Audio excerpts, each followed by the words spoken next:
Hello friends, नमस्कार। आज हम बात करने वाले हैं कि ईश्वर हमें आध्यात्मिक ज्ञान क्यों सिखाते हैं। परमात्मा हमें आध्यात्मिक ज्ञान क्यों सिखाते हैं। हमारा ही आध्यात्मिक दर्शन हमें क्यों करा दिया जाता है। दुनिया में इतने लोग हैं, हमें ही ईश्वर आत्मज्ञान क्यों कराते हैं। देखिए, जो पवित्र आत्माएं होती हैं, जो पुण्य आत्माएं होती हैं, जो दिल से कभी किसी का बुरा नहीं करती, कभी सोच भी नहीं सकती किसी का बुरा करने का, ऐसे लोगों को ही ईश्वर स्पिरिचुअली अवेकन करते हैं, आत्मज्ञान की प्राप्ति कराते हैं। होता कुछ यूँ है, ये आत्माएँ दिल से इतनी साफ़ और पवित्र होती है, ये अपनी इसी सच्चाई और अच्छाई के कारण ऐसे लोगों में जाके फँस जाती है, जहाँ पर इनका वजूद मिटा दिया जाता है, इनका अस्तित्व ख़त्म कर दिया जाता है और ये भूल ही जाते हैं, ये लोगों से ही उम्मीदें रखते हैं और उम्मीद लोग इस कदर तोड़ते हैं कि इनका वजूद मिटा कर रख देते हैं।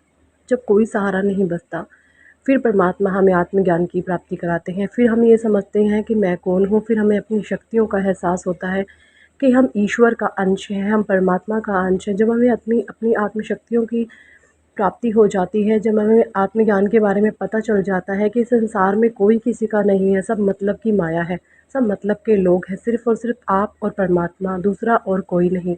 आप ईश्वर का ही अंश हैं, हम सभी ईश्वर का अंश हैं। जिसको ये प्राप्त हो जाता है, जिसको ये पता लग जाता है कि हम कौन हैं, तो उस इंसान को अपनी आत्मशक्तियों का पता लग जाता है और फिर वो सकारात्मक हो जाता है। अपने हर एक विचार को, नकारात्मक चीज़ें उसके पास नहीं आती हैं। नेगेटिव थॉट, नेगेटिव सोच उससे बहुत कोसों दूर रहती है। उसका ऑरा पवित्र हो जाता है, वो पॉजिटिव वाइब्रेशन में रहने लग जाता है, हाई वाइब्रेशंस उसके हो जाते हैं और वही पॉजिटिविटी फिर वो जो आत्मज्ञान के द्वारा ही वो इंसान अट्रैक्ट करता है। इसीलिए ईश्वर हमें आत्मज्ञान कराते हैं। Thank for watching and listening my videos. Love you all. Bye bye.